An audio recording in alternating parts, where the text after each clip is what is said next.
While you watch this little time lapse in the background, I thought instead of just playing music, I could perhaps narrate something, commentate about something, and I could not think what it is that I could do. So I decided to read a little excerpt from this small fantasy story that I've been writing for a very long time now. I hope you enjoy it. If you do, please let me know so I can share more if you want. And here it is. "Send the Grimm's brigade to the left flank. Reinforce the Thieves' Gate," said Marcus as he dragged a small stone figurine shaped like a hammer across a map that was laid on the table. "And carry the second breacher to the main gate over here. I want to progress on that gate by dusk." "Understood, my prince," said the Lord Commander, Nestorus, as he darted out of the tent. "Master Cawthon, any word from the scouts?" asked Marcus, looking at Dimitri Cawthon, the spy master. "Yes, Lord," said Dimitri. "There seems to be a raiding party, mainly cavalry, arriving from Selfa, but no movement from Fort Calford." There was a slight sense of worry on Marcus's face upon hearing the news about the raiders, but at the same time, he was relieved. "Right. Dimitri, reinforce Calford with more scouts. We can't risk letting them make a move unbeknownst to us," said Marcus as he dismissed Dimitri with a gesture. He then spent a minute looking at the crudely drawn map on the table and then looked at Mikon, the Imperial Steward. "Inform Lord Commander of the raiding party upon his return. He'll be personally leading the light infantry and ambushes to intercept the enemy cavalry." "The light infantry is guarding our right flank, my prince," said Mikon. "We'll be left vulnerable from the east." "So be it," said Marcus. "I'm quite sure that our east won't be targeted. Lord Mikon, inform the Lord Commander to find me if you see him." Marcus grabbed his scabbard and walked outside the tent.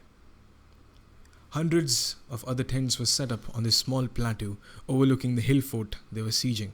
Shouts, yells, and explosive noises of the artillery barrages echoed in the valleys of the mountains that surrounded them.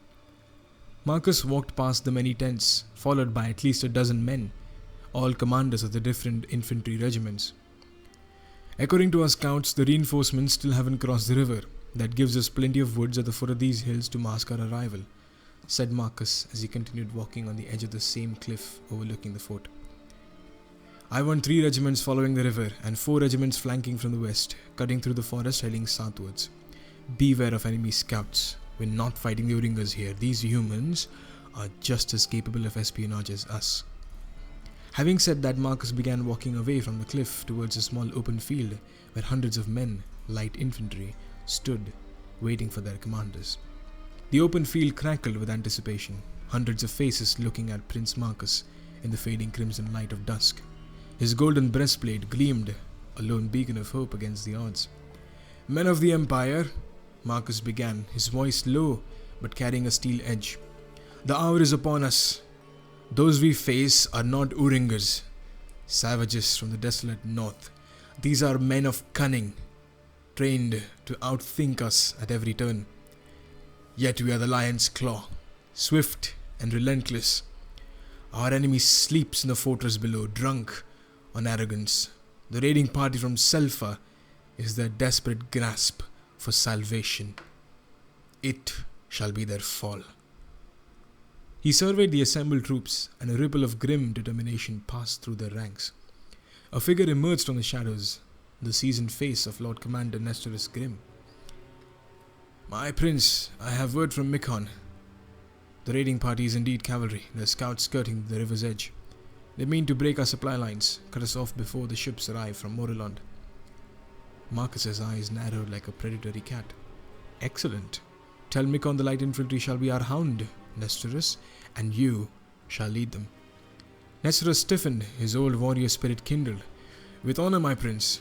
We'll harry them back to Selfa with their tails between their legs." Marcus turned back to the wider assembly of troops. "What news of the Grimm's brigade, Commander?" "Ready to move on your command, my prince. They await their role in ending this siege," Nestorus replied. "Good," Marcus nodded. "Lord Commander, the supply lines are yours to protect. I shall take the Grimm's brigade and turn the key in that stubborn Thieves' Gate. It is time to remind these Ezios why they tremble before the might of the Lithuanian Empire." A roar erupted from the assembled troops, shaking the very air.